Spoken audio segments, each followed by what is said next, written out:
This story is brought to your ears by all our fantastic supporters on Patreon. To get in on the action yourself, with bloopers, extras, and the occasional early story, join us at patreon.com/voiceofallmtg. For more stories, or just a chat, visit voiceofallmtg.com, or find us on Twitter at voiceofallmtg. And now, Voice of All presents Class is in Session, Episode 1 of Strixhaven, by Adana Washington. In the seemingly endless halls of the Biblioplex, where arcane knowledge from countless worlds lined shelves that had seen the rise and fall of empires, it seemed as though the only sound on the whole plain of Arcavios was the click of heel on stone. Professor Onyx, as she was known here, took a deep breath as she walked, inhaling the smell of old paper and the familiar ozone that always seemed to accompany magic. She needed a break from yet another insufferable meeting. For all the wisdom and learning in this place, it was populated with some remarkably thick-headed individuals. Case in point, despite her considerable renown throughout the multiverse, the other professors of Strixhaven hadn't recognized Liliana Vess when she introduced herself by an entirely different name. That hadn't surprised her. The school had always been that way, ever since she'd been a student so many years ago, always wrapped up in its own little problems. There was something calming about the weight of all those books, tomes, and scrolls around her. They seemed to wrap the place in a kind of hush. When the students arrived, the campus wouldn't be nearly so quiet. But for the moment, she savored the sense of solitude as she wandered the stacks. A rustling sound from up ahead. With a twinge of annoyance, Liliana pictured that perpetually chattering codex. It most likely would be coming around the corner any minute now. As she rounded the next bend, though, it wasn't the school's magically animated book she saw on the stacks. What are you doing? The figure froze, their hands still reaching for another book to add to the pile at their feet. Liliana stepped forward. Students aren't to arrive for another... The words fell away as a streak of purplish light flew from the figure's hand. It grazed her arm, and the room suddenly seemed to buckle and sway as a sickening sensation spread throughout her body. With a gesture of will, she isolated the spell's effects, and then quashed it. An amateur's work, yes, but none of the 5 colleges of Strixhaven taught magic of that nature. So... A swirling current of deathly energy wreathed her hand as she called up her own magic. You're not just here for summer sessions, I take it. The figure was masked, she could see now. The space where the eyes should be were covered only with smooth, flat metal. She'd heard of the Auric, of course. The school was full of concerned whispers about the secret society of mages, the ones obsessed with forbidden magics and power at any cost. She hadn't expected to see one so soon, though. I know what you are. The intruder looked toward the hall, then back at Liliana. Then you know that your days are numbered. Professor Onyx? A vaguely familiar voice called from one of the nearby halls. Liliana spun in the direction of the sound, spell-charged hand raised. Dean Shale Talonrook stood at the end of the hall, frowning. Are you all right? When she turned back, the intruder was gone. Only the pile of books and scrolls on the floor showed that they had ever been there. Liliana collected herself, letting the magic dissipate. There was no time to draw more attention to herself. Yes, I just...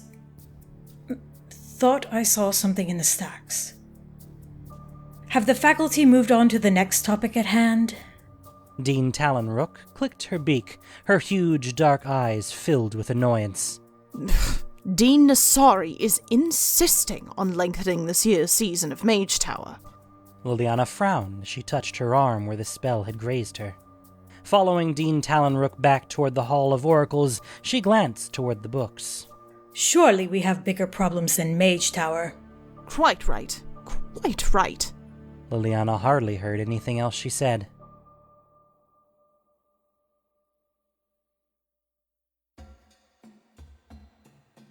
In his chambers on Kylum, Will Kenrith stared helplessly at the towering stack of books on his bed. He'd been trying to choose which one to bring with him.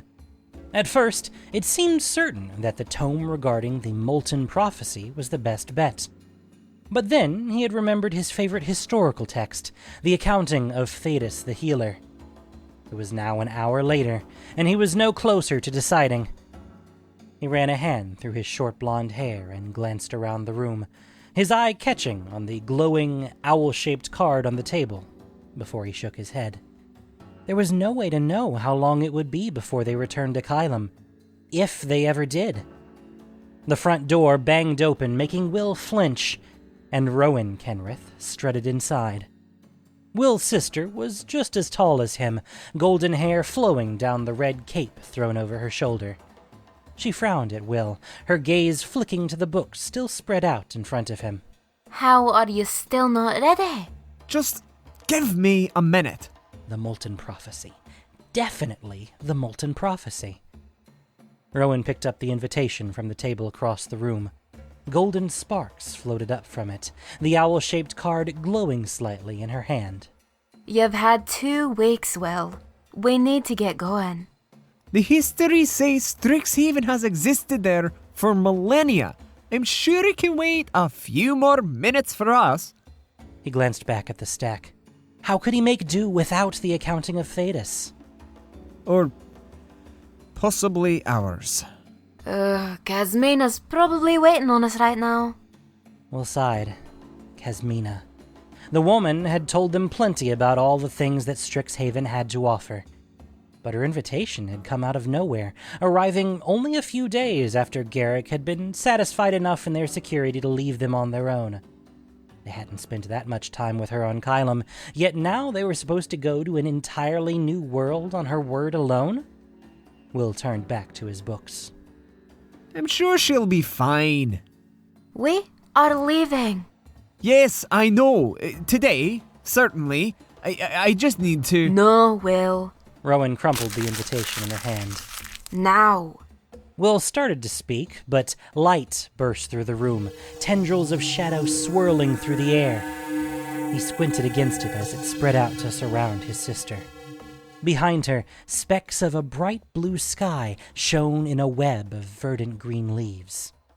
Rowan grinned and waved as she stepped into the light and disappeared.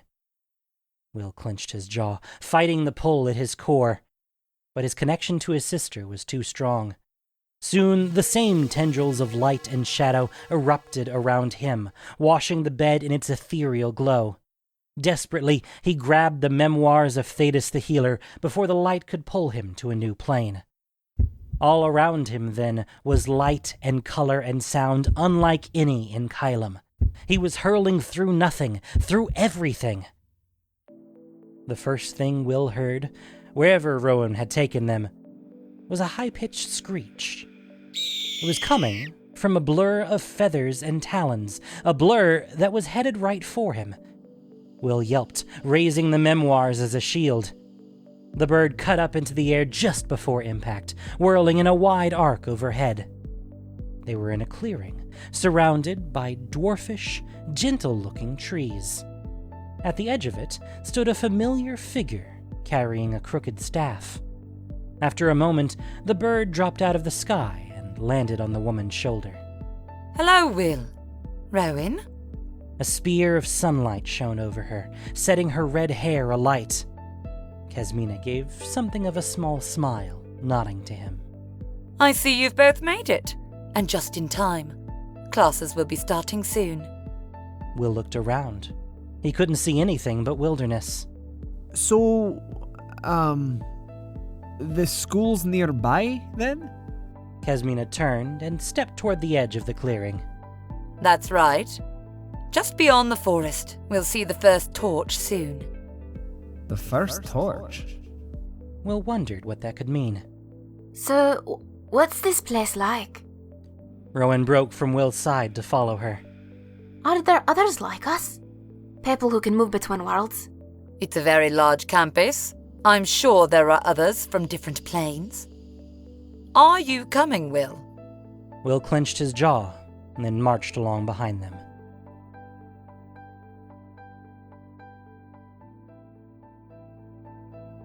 There was, as Kasmina had said, a torch.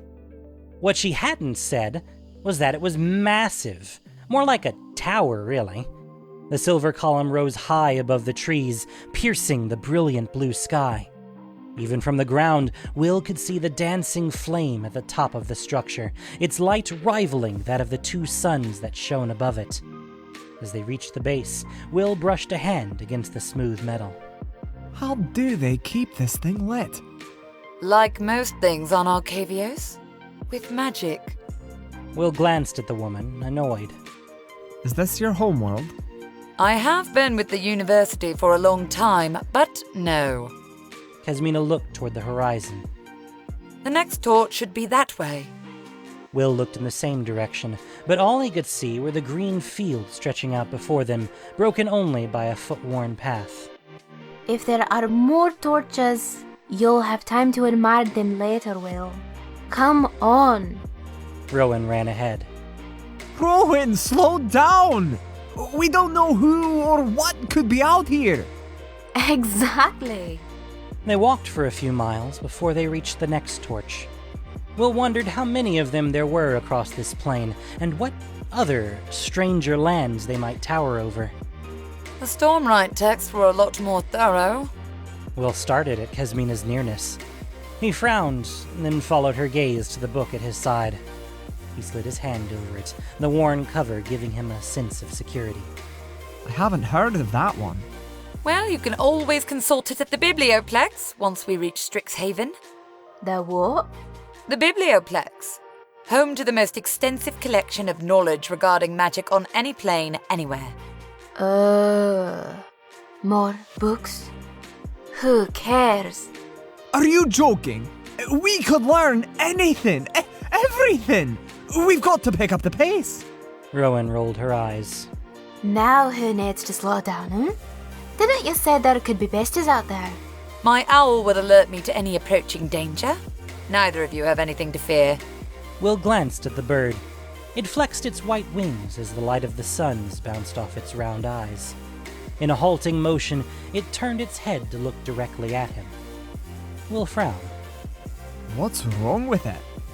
Kasmina looked ahead. Nothing at all, although she is getting a bit long in the tooth. They walked the rest of the way in silence, with Will sneaking glances at the owl and her owner. But the bird always seemed to know when he was looking, and stared right back until Will couldn't keep himself from looking away. He noted the changing landscape as they moved, spotting a range of reddish-gray mountains in the distance. Finally, Kasmina broke the silence as they passed another torch. Welcome to Strixhaven. As the trio crested the ridge, Will almost fell on his face at the sight before him. The campus stretched across the horizon, an intricate tangle of gleaming towers and flattened rooftops. A massive arch of jagged stones floated over what must have been the center of the institution, the ends of each stone pointing toward the ground smooth and flat, as if a giant blade had sheared away the bottoms. Will stepped over to Rowan's side. This is... Bigger than our castle. That was one way to put it. The expanse of Strixhaven was bigger than all 5 castles on Eldraine put together. At the center of it, an enormous building rose above the rest. Sunlight glinted off its pointed arches, while large orbs floated over the shorter buildings. That's the Biblioplex. Kasmina came to stand next to them. Will nodded absently, still speechless as he gazed out over the campus. This is going to be good. Will smiled as he followed his sister toward the looming gates. They were massive enough to seem close, even though it would probably take them another hour of walking to arrive. He'd only taken a few steps when he abruptly realized Kasmina wasn't following them. He and Rowan turned and looked back, curious. Aren't you coming? Oh, no. Kasmina shook her head. She looked to her owl, and the bird took off, flying toward the Biblioplex. I have other matters to attend to. Look for an owlin called Mavinda Sharpbeak. She will help you get settled in. Oh. Well, thanks, then. Will bowed. What my sister said. Thank you for bringing us here. No need for such formality, but you are most welcome. Will straightened and glanced at the woman once more before going to join his sister. Rowan, what do you think an owlin is?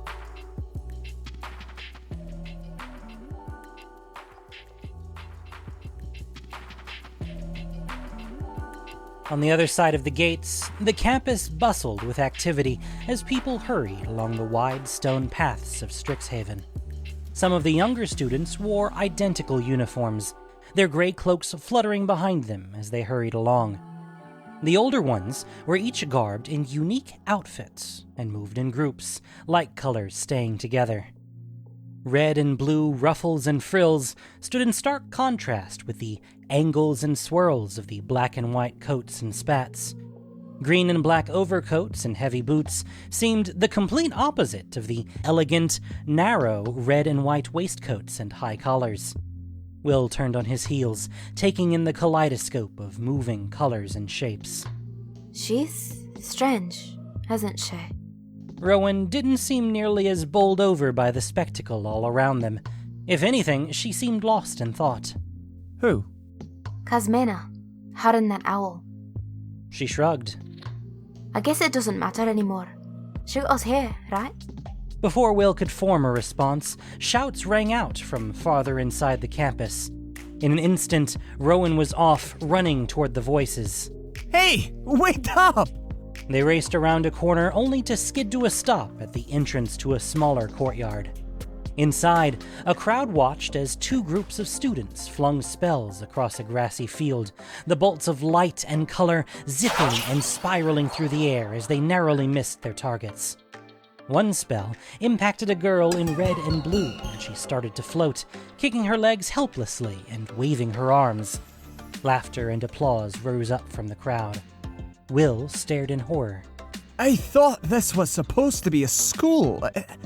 This is... Brilliant! She tugged on the sleeve of a nearby student, a young dryad in black and green. Who's winning? So far, Prismari seems to have the advantage. But I wouldn't get too comfortable if I were them. Those Silverquills can be a vicious lot. bloodthirsty battling. In the middle of the campus? The dryad frowned. This is just a duel. No one's actually going to get hurt. Not too badly, anyway. Okay, enough of this. Rowan, come on. We need to speak to, well, some kind of administrator, a schoolmaster, perhaps. There are classes to join, and surely books we need to acquire, and... Rowan stepped forward, ignoring him completely. Out on the field, a student had fixed his eyes on one of the Prismari in red and blue. His hands were raised, and his lips moved as he spoke in a low, focused tone. Between his fingers, curls of black ink began to form. Watch out! Rowan sent a jolt of electricity at the one preparing the ink spell. He yelped as it zapped him, causing the black ink he was conjuring to splash all over his uniform. More laughter and applause from the crowd. The Prismari student turned and looked to Rowan, surprised. Thanks! Rowan grinned and started to respond. But before Will could warn her, a coil of living ink swept her feet out from under her. She landed on her back, coughing as the air rushed out of her chest for a moment, and peered up to see who had hit her. A student in black and white robes, same as the one she'd shocked. Stay out of this first year. The air around Rowan snapped and crackled with electricity as she called up another charge. Want to try that again? Back on the sidelines, the dryad leaned over to Will. So that's your sister? I'm afraid so. He had been hoping for quiet, for learning. So far, this was just as bad as Kylum. Looks like she's chosen her house. It was true. Rowan was standing on the side of the Prismari students now, hurling sparks across at the others. Reluctantly, Will stepped onto the field, picking his way through the battle, dodging gouts of flame and arrows of light as they flew back and forth. When he finally managed to reach her, he grabbed her arm. Rowan, this isn't our fight. Let's go. Well, You'd have some fun if you actually tried it. We're not here to have fun, Rowan. We're here to become better mages. Stand aside, first year! He turned just in time to catch an orb of ink in the chest, which exploded and sent him crashing into Rowan. Together they picked themselves off the ground, coughing, and Will looked down in horror. The copy of Memoirs of Thetis that he'd had in his traveler's pack had fallen out and was dripping with black ink. He knew at once that it was ruined. Okay, maybe it is our fight. Rowan tugged him to his feet. Remember the match against Vitris and Gorm? Will nodded, calling up the energy to cast magic. Instantly, the air around him dropped several degrees. He let out a breath which fogged in the air. Let's do it! Rowan turned and lifted her hand, calling forth a sphere of lightning that popped and sizzled as it stretched and snaked into the air. Will counted as he sent a wave of cold wind and ice to swirl around Rowan's lightning. 1, 2, 3! Will and Rowan moved as one, their magic combining as it arced toward the other students. They didn't seem to be grinning too smugly anymore. But just before it hit the Silverquills, Rowan's lightning flared and snapped, cutting through the ribbons of Will's ice magic. Will frowned, but it was too late to adjust. Rowan's attack was strong, at least. It pierced the shield of light the older Silverquill student had conjured, sending her stumbling backward. Rowan whooped next to him, but the celebration was short-lived as she spun and used a lash of lightning to knock away another mage's barbs. Will stared at the spot where their combined magic, the interweaving of spells they had always been able to do, had failed. Something wasn't right.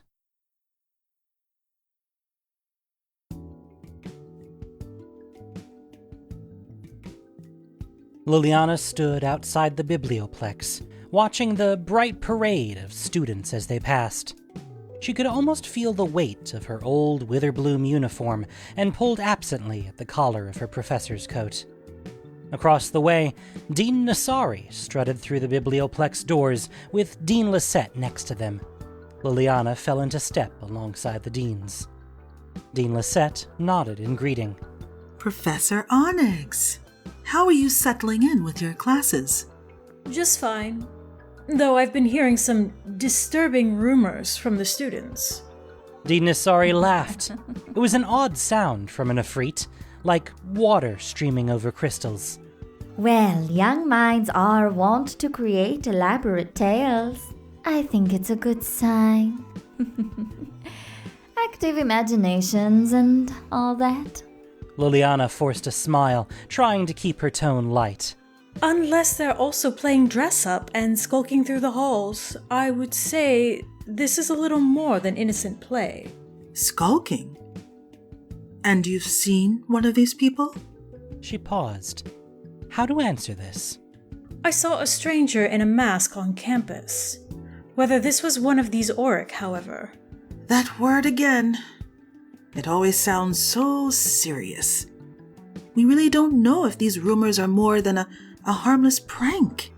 That magic the masked stranger had slung at her was far from a harmless prank.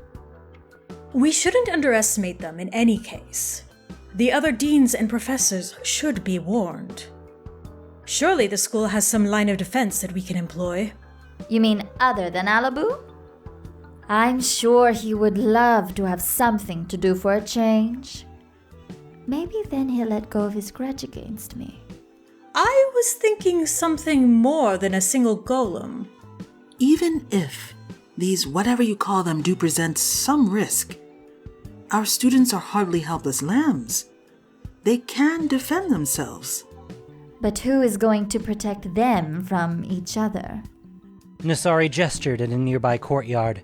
Liliana could see errant spells sailing into the sky as cheering and shouting filled the air. Another duel. Lisette sighed while Nassari laughed. See? With such talent, I don't think they have anything to fear from the Auric. Dean Nassari, we should really... Fine. Together, they moved to break up the battle.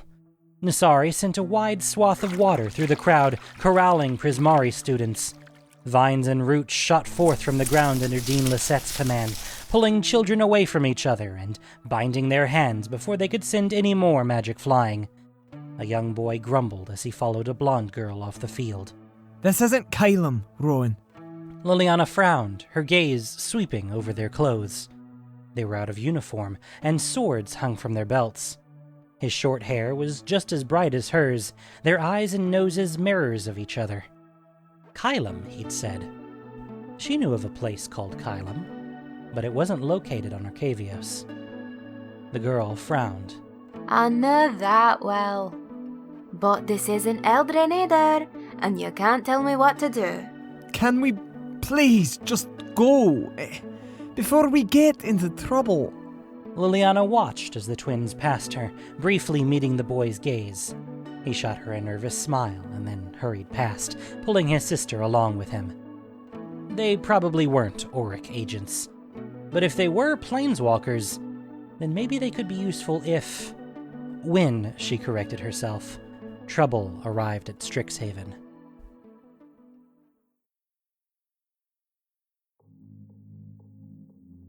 Will marveled at the walls inside of the student dormitories. Intricate lines raced along the stone, glowing with a soft light.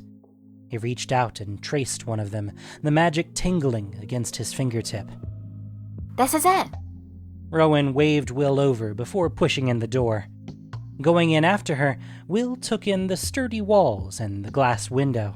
Sunlight streamed in, filling the space with a warm glow. 2 beds stood on either side of the room, each neatly made with gray blankets covered in intersecting golden lines. On the wall behind the door, 2 uniforms hung on racks, matching shoes sitting on the floor beneath them. Rowan dropped onto the bed closest to the door. This is nice. Much better than those rocks they called beds on Kylum. Will chuckled as he set his books down on the other bed. He sat down, sinking into the plush mattress, and ran his hands along the gleaming stitches.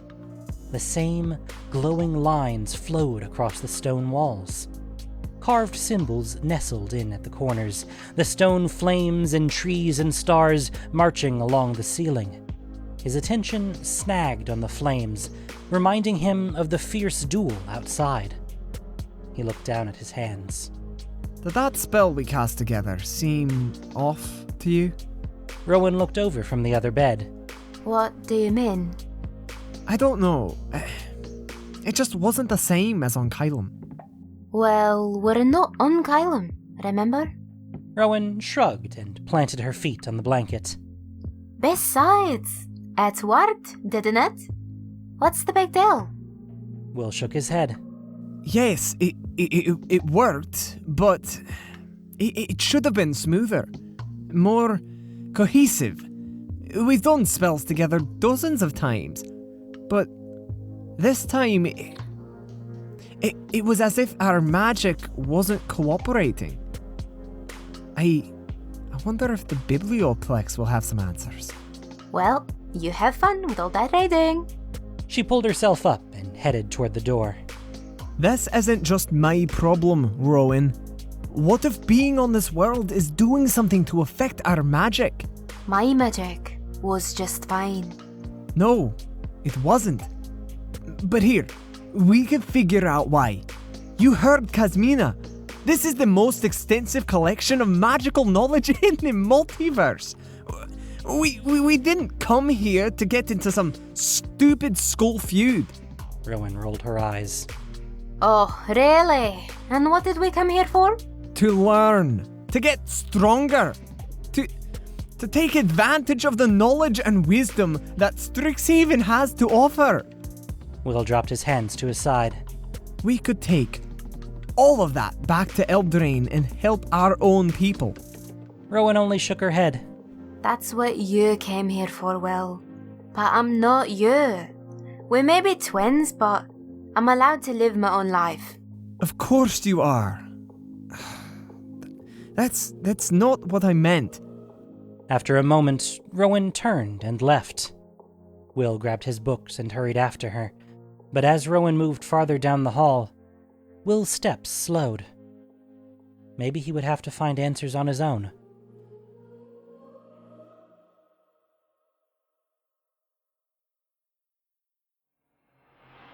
On a bench along a scenic campus courtyard, Kasmina watched her owl returning from the dormitories. She could still see the twins in her mind, their images a bit warped from the shape of those avian eyes. Strixhaven would offer many possibilities for them both. She just needed to see which ones they would take. Something pulled at her attention, and Kasmina closed her eyes. But instead of darkness, her mind filled with red. Another of her owls flew through the air, soaring over a rocky desert. Movement below snagged her gaze. A man climbed the rocks, the reds and browns of his clothes helping him blend into the landscape.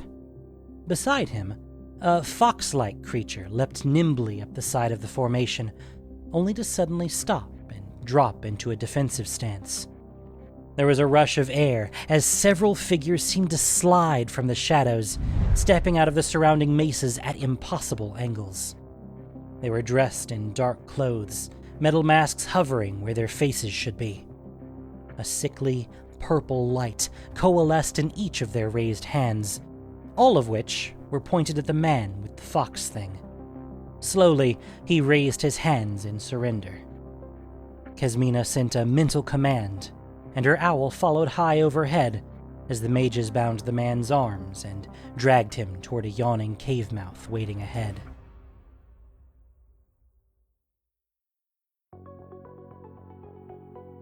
Luka grunted as the mages shoved him into the cave. Mila proud at his side, her teeth bared and hackles raised. Silently, he reached out through their link to soothe her. If she attacked, the mages would think he was an enemy. And while he was sure he'd win the fight, that wasn't what he had come here for. Mila looked up at him, then slowly settled back into wariness. She kept in step with Luka, stepping over aged, moldering books that spilled over from the bare stacks along the wall. The mages brought him into a larger chamber. Stalagmites and stalactites cut through the space like jagged teeth, the ceiling bathed in shadows. Luka stumbled on a loose stone, sending a small shower of pebbles skittering down the slope behind him. Quiet! One of the masked mages hissed at him. He shoved at Luka's shoulder. Keep moving! Luka took a breath, trying to smother his own annoyance. And then one of the stalagmites moved. At first, he thought he was imagining things, the darkness playing tricks with his mind. Then Luka extended his senses and froze. The pebbly, ridged texture wasn't stone, but some kind of shell. Slowly, whatever it was seemed to unfold, stretching long and spindly legs into the darkness. Behind him, another stalactite shifted in place, making a low, chittering sound as it did. They were surrounded. Keep moving! They picked their way through the space, every skittering stone sending their gazes up to the ceiling. Luka tried to envision what the creatures looked like when they were active. The thought of facing one of them in the flesh brought back memories of the many crawling nightmares that lurked in the cave systems under Ikoria. Accompanying the horror, though, was an odd familiarity. He couldn't help but feel as though he had encountered their kind before. The mages yanked Luka to a stop, forcing him to his knees. Mila turned toward the far side of the cavern, dropping low with a snarl. Luka glanced down at her. Hey, quiet.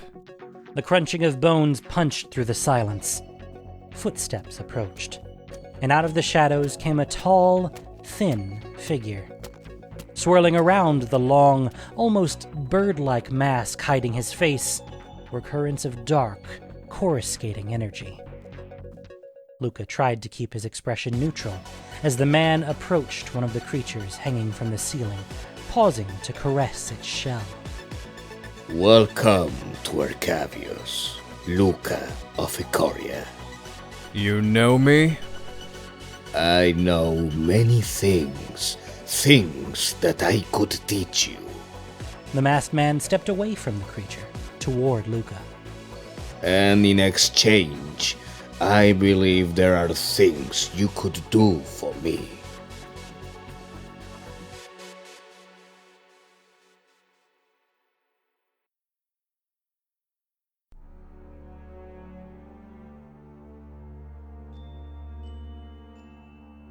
Thank you for listening to this production of Voice of All.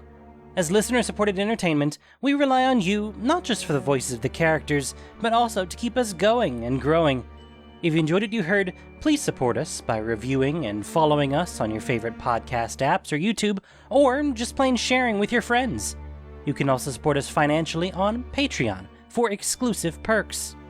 Classes in Session was written by Adana Washington. The podcast was produced and edited by Gendo Okeshi, with sound editing by Noxshade.